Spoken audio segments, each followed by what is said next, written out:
Welcome to the United Leukodystrophy Foundation's December webinar of Siblings of Affected Individuals, the Sibling Experience of Leukodystrophy. Tonight we have Alex and Liam Chapleau, who have a brother Aiden who is affected by MLC, and they will be talking about their experience being siblings of an affected person and just creating an open conversation and an open dialogue for people to participate and think about the challenges, topics, things you might think about, things you might not think about when you are a family that is affected by leukodystrophy. We thank you all for joining us tonight. This session will be recorded, is being recorded, and will be posted to YouTube for other families to be able to see the presentation as well. We look forward to providing more webinars in 2022, so please keep an eye on our website, ulf.org, to see what our schedule will be. We'll be posting that in the next couple of weeks for January through June. So without further ado, here's Alex and Liam Chapleau. So hi, everyone. First of all, thanks for listening to us speak tonight. We're very happy to be talking about what's it like to be a sibling. So to begin, we have like a brief presentation for you all, and then we're really happy just to take questions after and kind of talk about our own experiences. So to begin, who are we? So my name is Alex. And I am Liam Chapleau.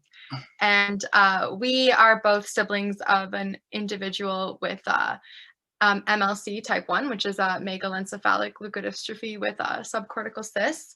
So we're kind of just more so talking about our personal experiences growing up. I'm 24 and Liam's 23, so we have about, or you're 21, I'm 21, sorry. yeah. So we have about 20 years of experience kind of growing up in a family. Currently, if you're interested, I'm doing a PhD in neuroscience at McGill, and Liam? I'm in my fourth year doing commerce at Queen's University. So this is just some kind of pictures of us growing up. This is our brother Aiden, who we will be talking about a little bit about today.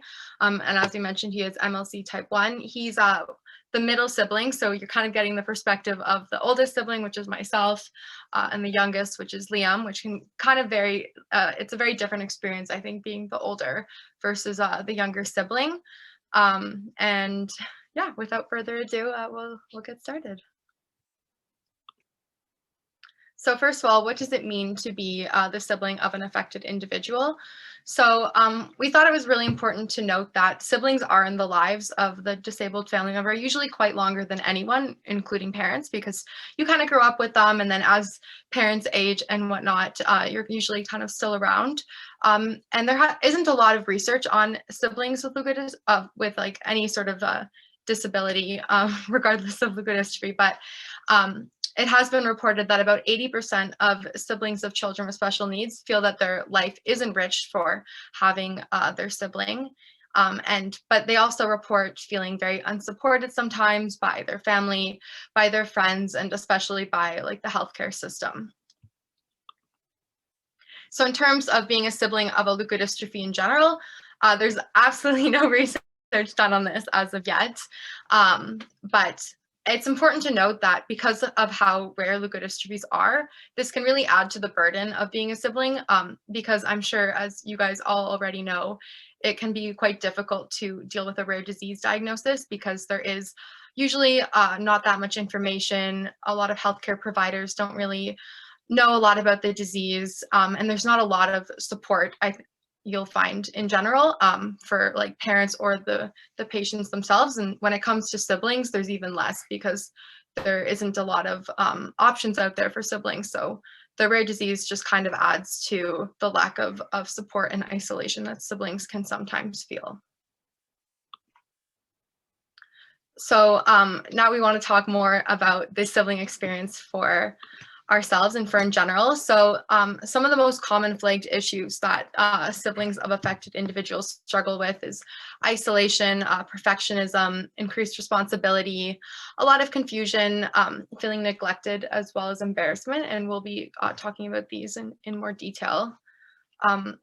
So in terms of isolation, this is like a very common feeling and something both Liam and I have felt But a lot of siblings kind of feel that their friends don't really understand and their school doesn't really understand. And I think growing up for both of us, we tended to not really invite friends over as often just because we kind of felt like it was a very private thing sometimes having our brother, and we didn't want everyone to kind of get such a window into our life when they didn't really understand what it was like. And that could be a little bit isolating. Yes, 100%. There's also not a lot of support available. So you kind of, the only people who really can understand is your family that you're around. And sometimes, as you'll see later on, you can feel a little bit neglected from them at times.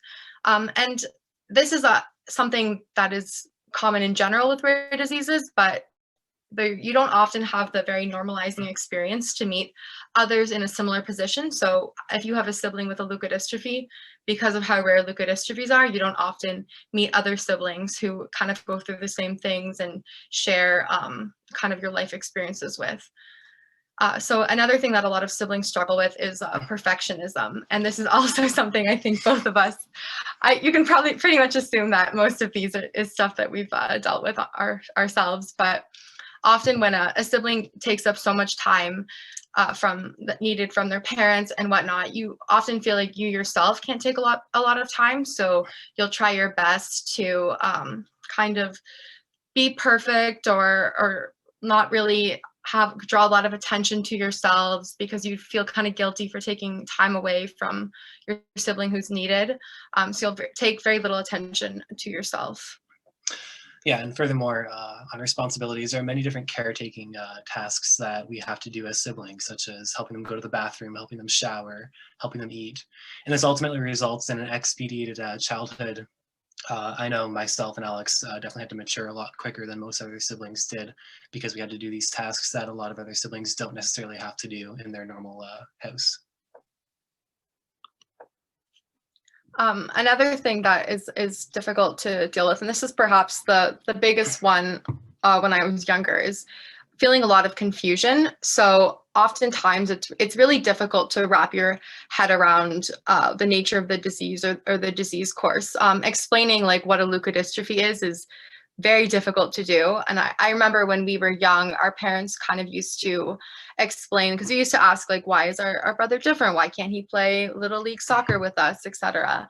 And they started off explaining it in more like smaller terms, like they would call it wobbly legs. So they'd be like, oh, he just has wobbly legs, he has bad balance. And that was something like a good stepping stone for us that we were kind of able to understand until we aged a little bit more and were able to better understand like what diseases were and what perhaps like a leukodystrophy is. But also what kind of leads to a lot of confusion is that these are very heavy emotions to cope with at a young age when you don't really have the coping mechanisms or life experience to be able to deal with these. So it's just a lot of confusion when you're very young.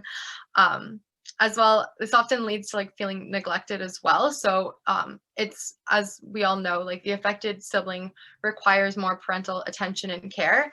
And even if you yourself know that, like I think when you're a young child, you don't always see like why they need more attention. But even as I aged like later in life, being 12, 13, 14, and I would know why my sibling needed more attention, it was still really hard to like kind of not feel like I wasn't as special as my sibling or understand why I didn't get the same amount of attention. So communities also can tend to overlook the siblings. It's not just like the family unit, because often communities will be very geared towards like helping the parents or helping the individual themselves. And then siblings are kind of often in the shadows on the sidelines. So that also kind of leads to like the isolation we discussed before. And an important point is that it can kind of make you minimize your own life experience. So I think it's sometimes important to remember that even though your challenges might not be the same as your affected sibling, they're still legitimate challenges, and you shouldn't be kind of like minimizing what you go through just because it's not the same as what your sibling with leukodystrophy goes through. Yeah, and as much as we hate to admit it, one of the most common feelings as a sibling is embarrassment. the affected sibling does draw attention, whether it be in the form of having a seizure out in public or one of the many quirks that they have when they're talking to people. And it's very difficult to admit it, but I know this is something that I certainly struggled with as a kid growing up, and it's something that you look back on later on and realize how silly it is. But it's something that is 100% a very common feeling for many different siblings. So with that being said, there are actually a lot of benefits to being a sibling as well. So siblings are reported to have like greater resilience. Kind of growing up in this difficult family situation, you learn to be able to cope with a lot, and later in life this can come quite in handy. They also tend to be more empathetic individuals. You can kind of see, you get like firsthand experience seeing how your sibling might struggle with things, etc., and you just become more compassionate as a result. You also end up becoming a lot more adaptable. You have to constantly adapt to many different sorry, to many different scenarios. Your siblings health state changes consistently, so you always have to adapt to that, and also you're having to adapt for yourself and how you can include them in a certain game or how you can include them in many different sorts of activities. So you end up becoming a lot more adaptable. And finally, you also become a lot more responsible. As we've already touched on, you end up maturing a lot quicker, but there's also pros to this. So you end up becoming much more responsible at a young age because you have all these responsibilities, and yeah, you end up maturing a lot quicker, which is not always a bad thing. And I think it's also really important to touch on the mental health aspect of being a sibling. So I'm sure this comes at no surprise, but siblings have been found to be at a higher risk of developing mental health issues, such as depression or anxiety.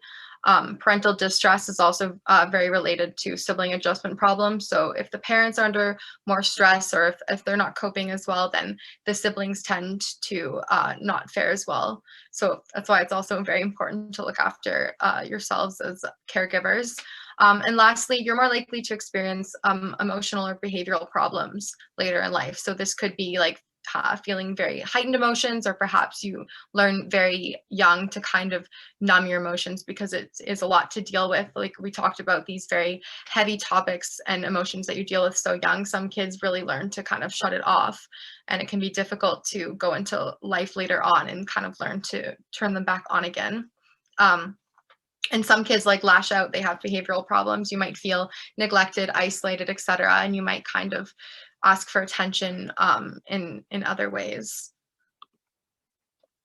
So a little bit about our experience. We kind of just talked about this as we went through, but I know myself, like being the older sibling, I really felt a very strong need to take up very little of my parents' time. I didn't really feel like I could always come to them with problems.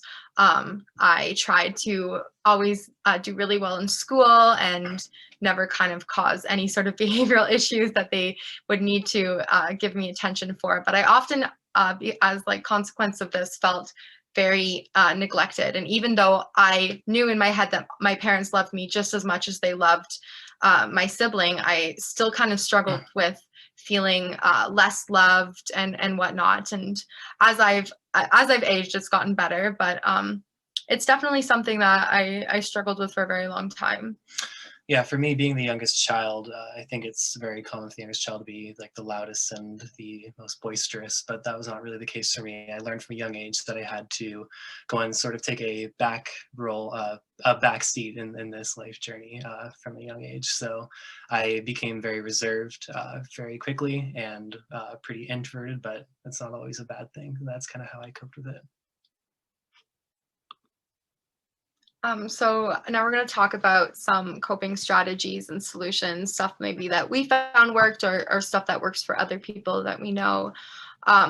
So some things that I think are really important is that it's really important to make one-on-one time with the siblings. So even if it's just so much as like driving them to some sort of extracurricular practice they might have, and you really take the time to talk to them in the car, this can be really meaningful. And this one-on-one time really does help with like the feelings of isolation and neglect, like we talked about. And another thing that's really important is finding like a shared interest that the affected sibling and the other sibling can bond over. So it's really important to kind of help build a really healthy sibling bond, because as we talked about, you can sometimes feel with these like feelings of like neglect and whatnot, that you can get sort of jealous feelings towards your siblings sometimes, and that's very normal. But it's also good to help mitigate that by kind of helping them form a very healthy bond. So this could be things like playing a board game. Stuff we do with our sibling is we'll like make Spotify playlists with him. That's something that's really easy to do for everyone, regardless of all abilities. Watching, like we'll pick like a movie marathon, like watch all the Matrix movies, watch all the Harry Potter movies. These are really good kind of bonding activities. I think it's really important to make sure that the sibling has a support system outside of the family in case they don't want to come to you guys with anything. So this could be like having friends, you know, they talk to, a therapist, a school counselor. I think that's really important, as well as providing age-appropriate discussions. So this is a big one. We kind of talked about this briefly before, but it's important to not leave your child in the dark too much, because that can almost be scarier than just talking about the disorder and the disease course in general. Children tend to have very active imaginations, so generally if you leave them in the dark, they'll usually imagine that it might be worse than it is. And I found something that helped me is our parents were always very open and honest about everything that was going on. And I felt they did a pretty good job of explaining things at the age that we were ready to hear it. Like we talked about, our parents started off with mentioning leukodystrophy as being wobbly legs when we were like 4 or 5. And then that generally changed into like a disease that affects his brain. And then we learned what leukodystrophy was, and it just kind of kept building slowly. And having like a better idea of what to expect in the future, which is the next point, was also really important, because things happen when you have a sibling with a disability. These could be like choking incidences, these could be seizures, and if you don't know what to expect, it can be really scary. But I felt it was really important that we as a family took like a first aid course, and we all felt very prepared for times when there could be like a choking scare or what to do in a seizure. And having this feeling of preparedness can really help mitigate some of the like anxiety that kind of comes with being concerned about your sibling. And lastly, it's important to always remind the sibling about like kind of taking a different perspective. You don't want to do this too often. It's important to validate that they might feel like neglected or embarrassed, because these are real feelings. But also after you validate them, it's also important to say like, hey, this is kind of like, we have to spend more time with this sibling because of like XYZ. Do you have anything to add, Liam? No, I think you hit the nail on the head. So those are kind of strategies that we found like were helpful for us. And that's kind of our presentation on the sibling experience. But if you guys have any questions, we're happy to have a discussion. Fantastic. Thank you so much, Alex and Liam. What a great, I mean, obviously every family is different and every family is going to have their own challenges, but at the same time, you opened a lot of really great topics for families to think about that they might not have thought about before. And so I'd love to open it up to our guests that have joined us to see if there's any questions or any topic of discussion or anything at all. If you're not comfortable speaking it on camera, which is recorded, feel free to put it in the chat and I can voice your question. Otherwise, feel free to unmute yourself and join us on video or whatever your comfort level is, and we can begin the discussion portion. So Alex and Liam, you've done a great job in presenting this, and I'm very interested in the sibling experience. You know, as a parent that's had 2 children with a leukodystrophy and one without, and all the families that I've seen over the years, the siblings are affected a great deal and in many different ways. So the fact that this is becoming a topic that needs to be explored. I applaud you for presenting it, and you did a great job. And you touched on so many concerns that, could be potential situations as you grow into adulthood and have your own families, or in relationships that could pose challenges for you. So thank you for bringing the attention to all the different things that you've experienced. And this is a very important topic for us to tune into. And I'm really grateful that the ULF is put on this webinar. So thank you. Thank you. No, we're happy to talk. I think we both felt growing up, we wish there was more of a discussion around it. So we're happy to be able to do this now. A question that I have, that maybe some of our people that are rewatching this as a recorded session, and a piece of information that I think sometimes can get missed with siblings, is when parents find out that their child has a type of leukodystrophy, and a lot of times, they're finding out, well, am I a carrier? Where did this come from? And then, a follow-up question to, am I carrying this, is often, do the siblings? So was that topic ever approached for the Chapleau family? Were you guys ever concerned, well, Aiden has this, well, what about Alex and Liam? Was that a conversation that you ever had with your parents, or how would you suggest, in what ways do you feel like it would be beneficial for families to approach that type of topic with their children and siblings? No, that's a great question, actually. So this is something that was, I think, very heavily on our mind, at least on my mind as a kid. I kind of, even when I was little, I always wanted to, I loved playing dress up. I always wanted to be a mom. So I was always concerned about what I could potentially be passing on to my child in the future. But without a very, when I was a kid, obviously I had very limited knowledge of genetics. But I remember asking my parents, is this something that I can give a kid? And they actually had genetic testing done on us when we were very young. And I don't actually know the results, but whenever I want to check, it's there. And this is something that I think is kind of more of an individual choice, and it's probably going to be something that's more on people's mind when they're looking to start a family. And this is something where I would suggest you speak to a genetic counselor, and you can get sequencing done of the gene that is in the family, and then that kind of will how the results of this will kind of determine where you go from there. Leukodystrophies are very rare, so it's very unlikely that if you met someone in the future and you wanted to start a family and you were a carrier, it's unlikely that they would also be a carrier, but it would be important to get, if you want to get them sequenced as well, and that would help with family planning and whatnot. Yeah, it was something that I was also very concerned about from a young age, but that's how our parents had comforted us, is that they let us know that we had genetic testing going on, and if we ever wanted to find it out, we could find it out for ourselves.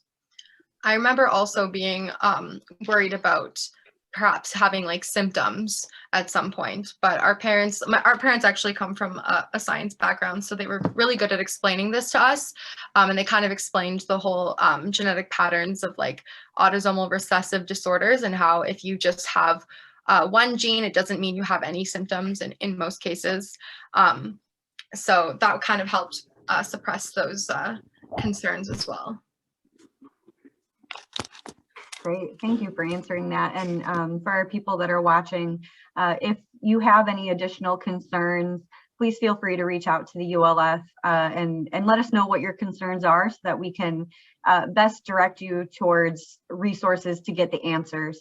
For example, we have a great partnership with an organization called Remember the Girls, which is an organization that focuses on X-linked conditions, not just leukodystrophies, but the founder, Taylor Kane herself, is affected by the ALD gene. She is a carrier, and she founded Remember the Girls to be able to offer resources to people that have 2 X chromosomes and are carriers of these genetic diseases, and they can talk openly about those things and their fears and talk about family planning and things like that. So that's just one example of a resource for people that might be concerned about their status as a carrier, or their kids as carriers, or siblings, and anyone that is concerned. But there's also options for sponsored genetic testing. If you're concerned about being able to pay for the genetic testing to be done, there are options for genetic testing to be covered for you, and we can point you